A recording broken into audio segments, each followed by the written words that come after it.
गोरखपुर पता है इधर है मुलो तालु यम छिन बक्सिया बोय था पे nilen soi dai de po yom male ma se ka soi piang in tlan muan te lo ngai vele sia ei zele imo ai pong chho ta nge riding gen choi chowa ka hu phuranga in ka tlan tha ni ma se dar kwa vel chau alaria dar kwa bolare mumal fa I eng pochuni se zanina hotel ka song chapanga ka in buala ka kalunga leng leng ka langa ka in sir le khal don ane eti tlan chung yan chuanin thil dang pol lama kan da man lowa o tong bo hi harsa cha tam aro til sharp ram ati ms I right I solo right ve si mutla ka bom lo ve lo tiang nimin le nimin pia po thima ka thenga nimin tu thima ka theng lowa kho en line ka thenga ending ka karon siam ngai lo ni thabo som po ka la thing lawang har sat zia chu destination nei route nei no plan right ang chi kha ani lem lowa plan nang an plan right ang chi kha plan nang sap ka lo chuanin da ka leave thing na boy wang khanin thala lok han thala tur han ding lok ang chi kha ka nei thailo ni mina bo thalak banga bo nei lo mai thei tiang vel chon ni okay anyway anyhow ms ralte YouTube channel lo thir tu song te atong gam thiam lo za ra le in lo en chuak lai vek mai nyang cho traffic police anom lo heti tlang phai pop hin dong mai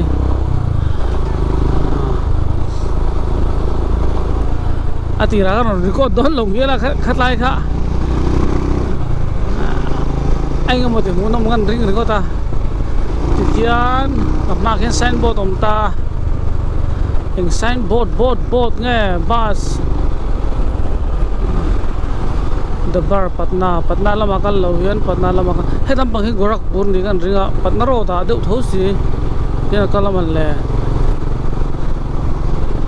patna hi jani som thum le pakwan ya okay patna ka kal don mi lo ni min suai ro ta ka ku hian katlan dai to view mo ko te game san hi vel chol om le lo ko lo la tlan le metar ku ka su na game san hi somli pali vel ba kal tlan lo wa chuanin petrol thun na ka thuna nga te hi boi thak thi ti zong hi man photo sia petrol thun thei na ka thuna nga chuanin nai chakin tlan tung pong tlan chak so petrol te poi ei na vel tu ka phaya mani se mo tan del lang khani to lem lo wa top speed to patlan kha chu ai na ve ani chu ctm top speed baka claim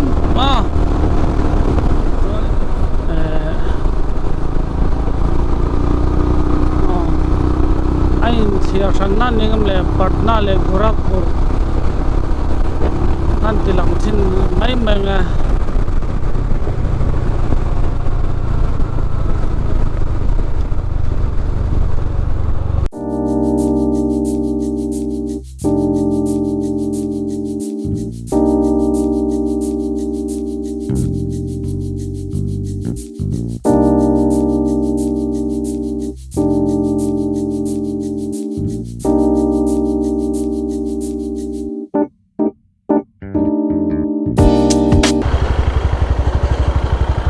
भैया गोरखपुर रास्ता कहाँ है Gorakhpur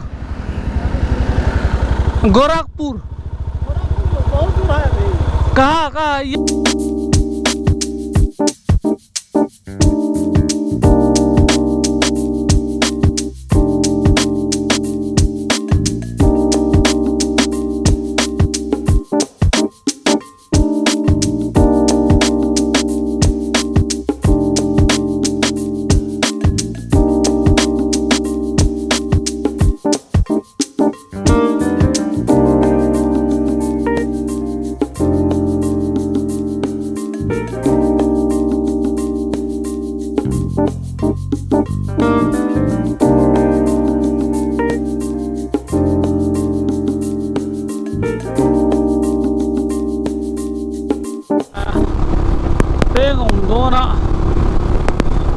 peng oma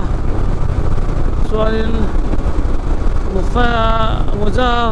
kapur dardana surtu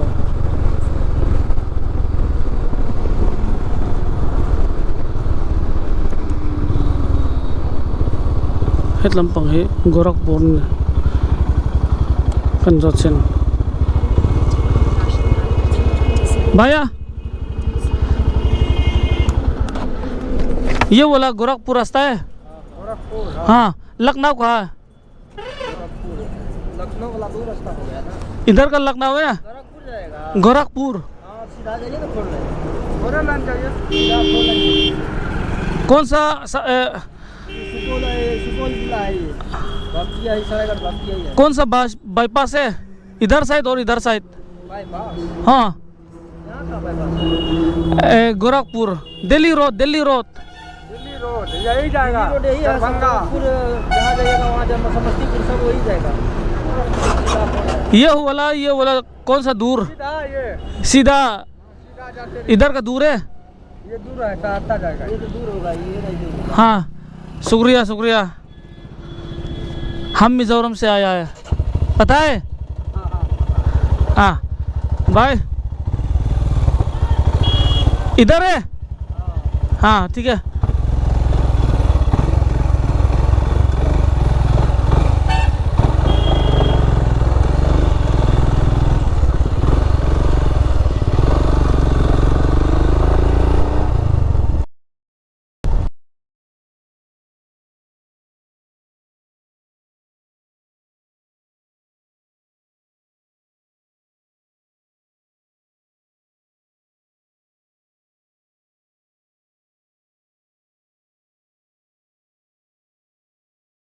hello कैसे तुम नहीं गोरखपुर मानी से लखनऊ रोड रिता अनलती लखनऊ लखनऊ रोड हंतरी मत लाओ हादी तुरंगा इला केम जरुक समसरी ले पर अलाओ मनी कोई खप माई थिंग जोंगे बोले लखनऊ मो नाउ दो मो ऑफ ले फुटबॉल इन मुलो तानु यम छिन बक्सिया बोय थाक वे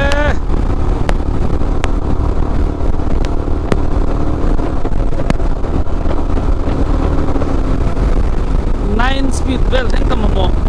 highway ตาโดดจนมอง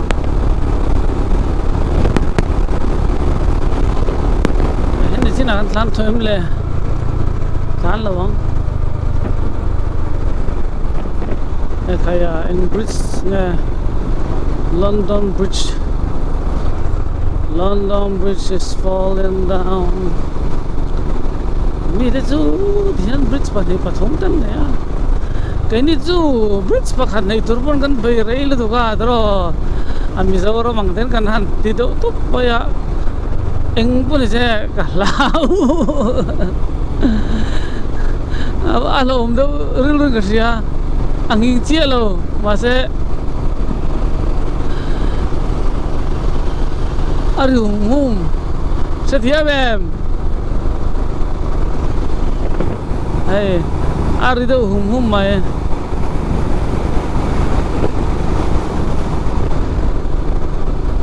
nó bằng tay số là tháo lô bóc xe đủ tóc đấy không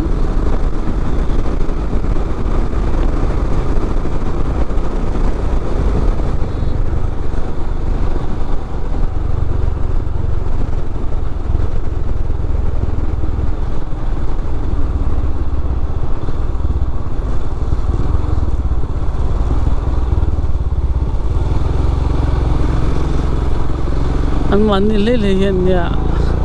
Afrika tin tur milang wai to putit to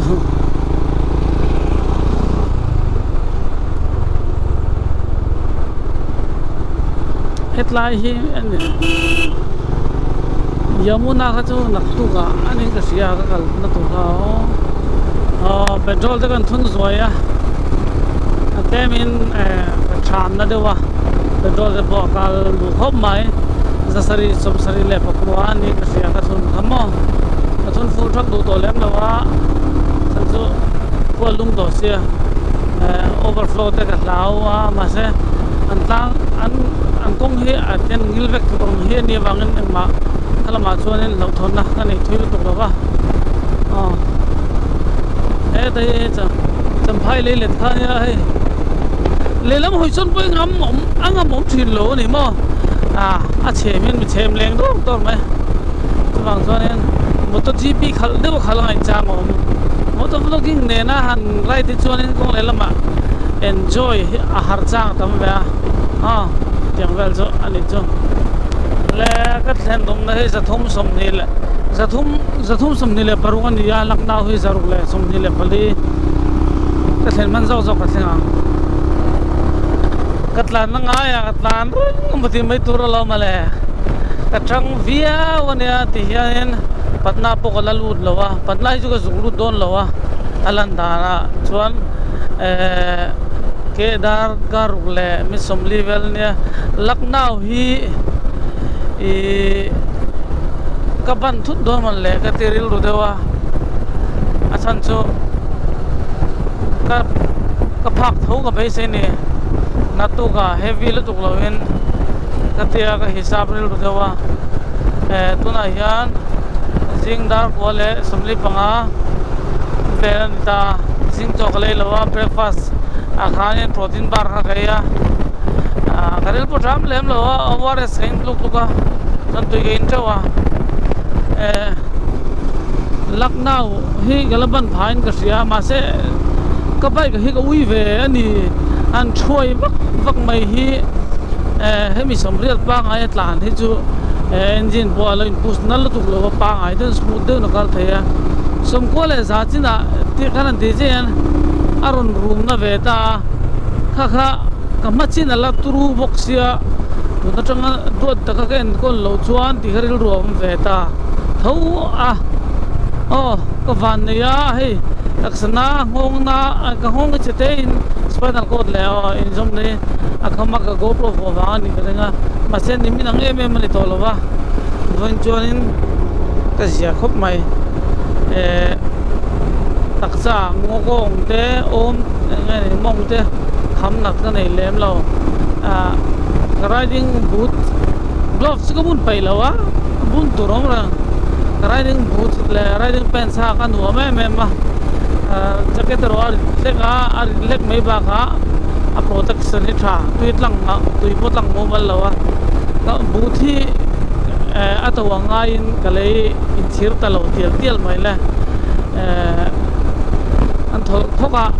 bun lo ang le lom le ni le kan ma sonin nge om Gorakhpur chu game za thum le pani ni ta chu mile chia chu game zarula ti ni ta ne Gorakhpur game za thum ne chuan pani ni chuanin Lucknow chu game zarula ti ni chuanin ale don game za sunga borvel chu turangai ta la thang engponi se khoi da ba pangai ve do le ga molutila inei porila chuanin zon ram da thierila athanga tlai vela yan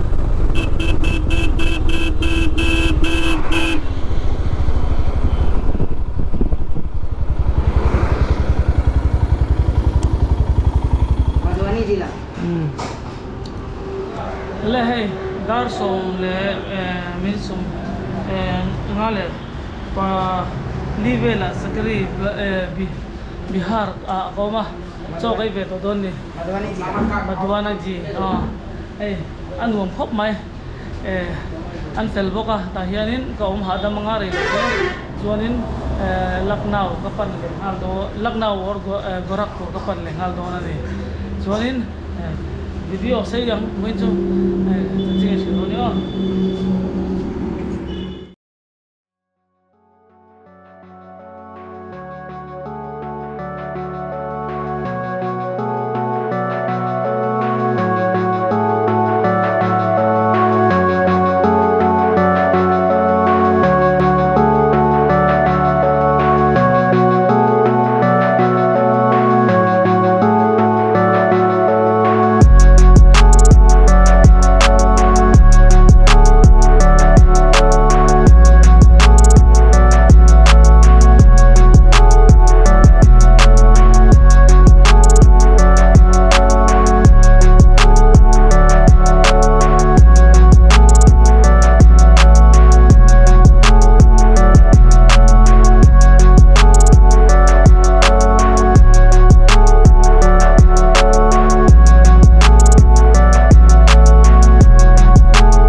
hey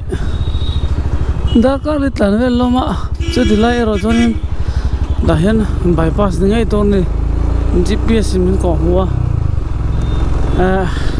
motor chul la chul tam zuya White House style in the pay fe lan vel lom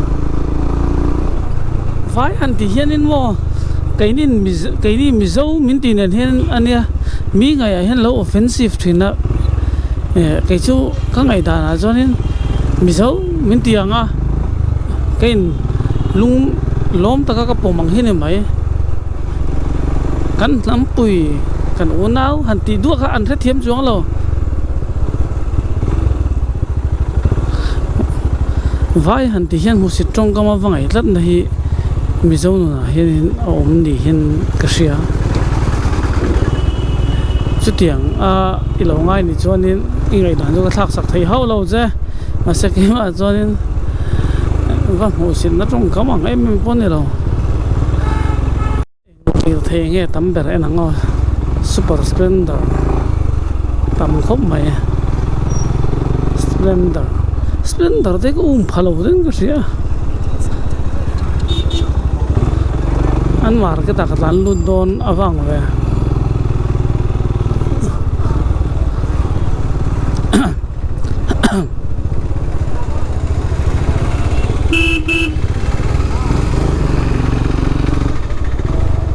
anh khảo thiểm phiên để khảo tiền hồi mò anh bảo buổi sáng chủ hay là ai sẽ nung cái liền sẽ những con tái cho chút tiền lâu anh này mày làm bao nhiêu ổn về nghe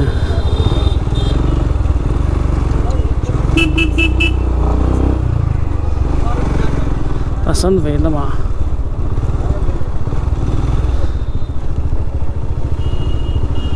cho nên cái chỗ nó tốt thế highway à thấu chuộc tốt là này ngay thôi thế nào khôi cái đòn léo một thari rồi ta nhé hay hiện về nghe khuôn nghe bốc ra lên em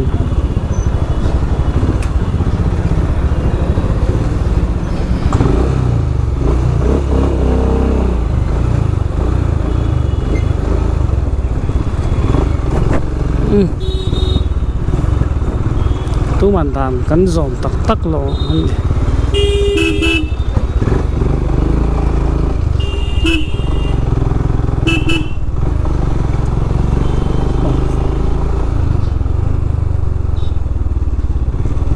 hey Gorakhpur chu neu le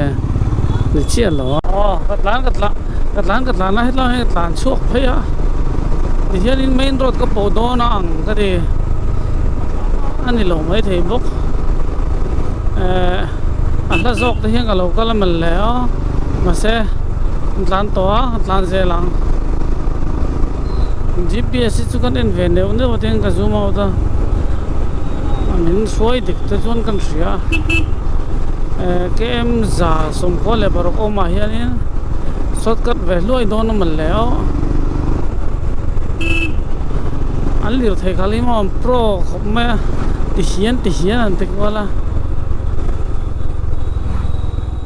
lại con vel so vadil to pagal vel ve a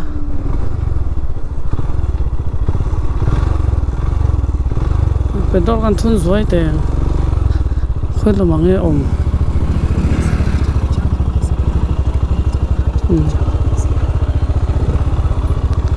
ta hian a va meng sa la tu ve so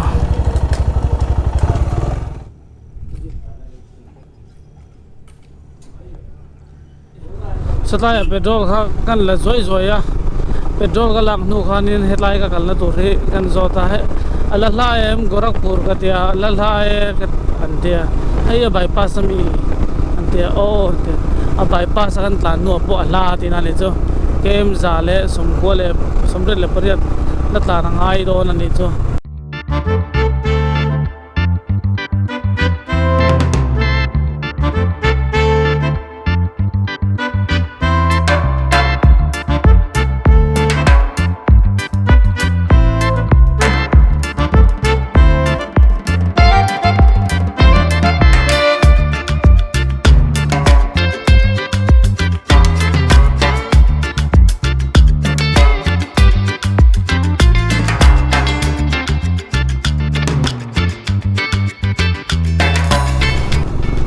Anh lùi nghe cả xem bia là vợ liền khóc mày à.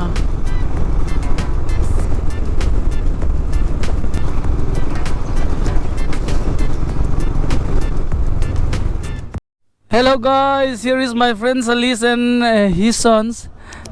Voi na hianin ta hianin ka zunga tui te ka ina ka tui te lo tlem to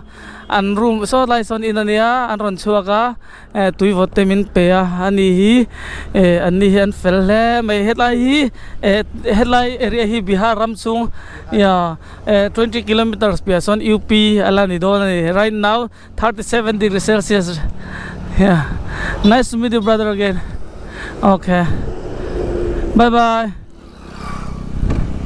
Did I forget something? I don't think so. Okay, bye. Have a nice day. Okay. Ale, UP cái thằng to mà cái tia, cái lâu là thằng miệt lâu à. Heta intihar velok tenga katia ka chol ngai lowa ka lan sei ba kha la chol lowa chuanin an chola so tai chonin ani pualia ha afa te nan me lo huwa pa so seng bai nge te pa khan ko ta an lo chuaka minron welcome minron bia minron chibaya chuanin tuite duem ron kala thilei te duem min tia alo mom hle mai ril ru in khatiang kha be sei lo sim sima khita hai ka choina vele thung kha chu min bumaran tung nge ya cheng sang di tlang le ka an cheng sang di tlang le ka cheng zanga in theng cheng zanga lir sang khat sang ni a in theng an ron rota ka du lawa tiang khania min ti lui bi lo ta hetlaya chuanin an ni kha an lo kala tuite o hei tur te in thiar ka du ma zo ka ma se kem zavela hianin hotel Gorakhpur ka theng to mai don ding ria chuwang chuan ko hotel thlen tur ka thlen tur theng vadila hadam phang zo kela ka du zo ka chuwang chuan tan le phorang o le Bihar Ramchung zu ti hian ka chuasan ve tak don ta ma son toll free lo manga so na pi chu UP chu alo ni to mai don ani chuan kem za borvel ka tan le nga Gorakhpur lo menga alam ma tho sia han tlan tlang du tai la om zian ai ngem le o te hi chu ka tiril ruwa achan chu tan tlang tai la so ta arem rema lo riak ta top ang mai ni la ti te ka ngai tu dewa chu eng pani se rem dan na nin kan che chho tu rangai la thang hi toll free National Highway 28 and CE hian UP ram kaluda kai ngai adik tu rangai ang diklo le diklo ne to mai lakna Next left onto National Highway 27, National Highway 28, and then turn left. petrol hai full 1 minute हाँ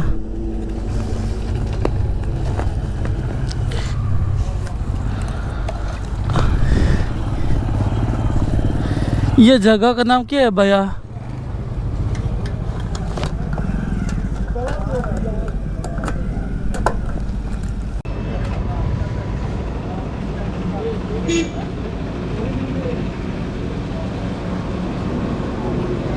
जी पे ही करेंगे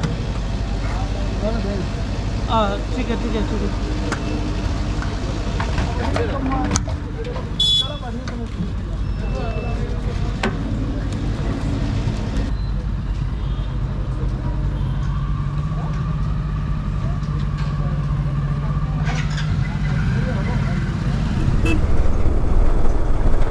toll gate đút rừng mẹ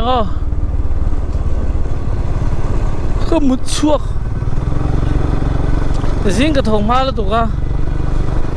nó tụi ca kem sa river có var dur cái này à mà sẽ cái tung pong mà tổ là vắng chân sum Mizoram house à then cái tụi mà chút thì rolin chuang anh nó được tây là usually anh om điên cái gì à anh ấy phải cho nên dar ko dar so ma potleng mai la poi tin ka nei lo cha tu kha ko mai to don thawa welcome to hata galut che ne he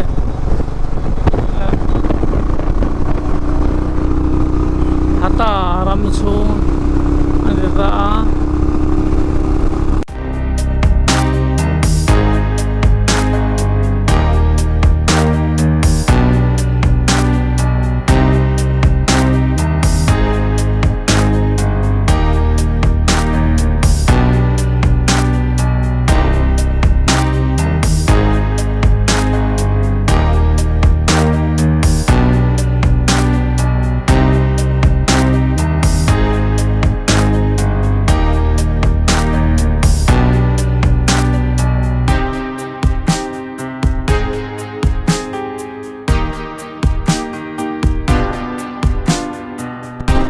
Kargil de bon he mala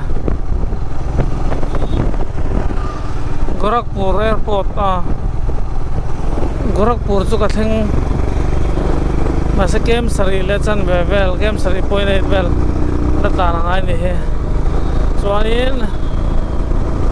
he khop pui chu ni kan ring ngot ta lampang airport ania lampang he hello electric loco set inte chuan rail station chunga Katlan ve don lat voi Katlan don na ni wangen kan record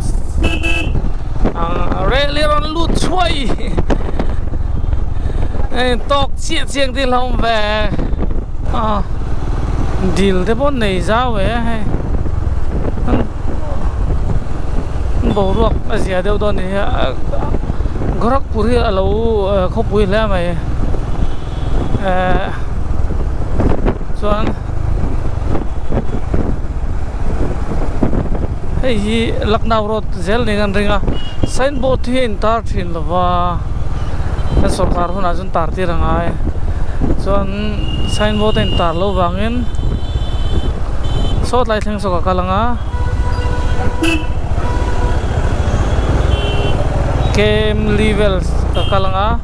chuanin kem level ka kal nuwa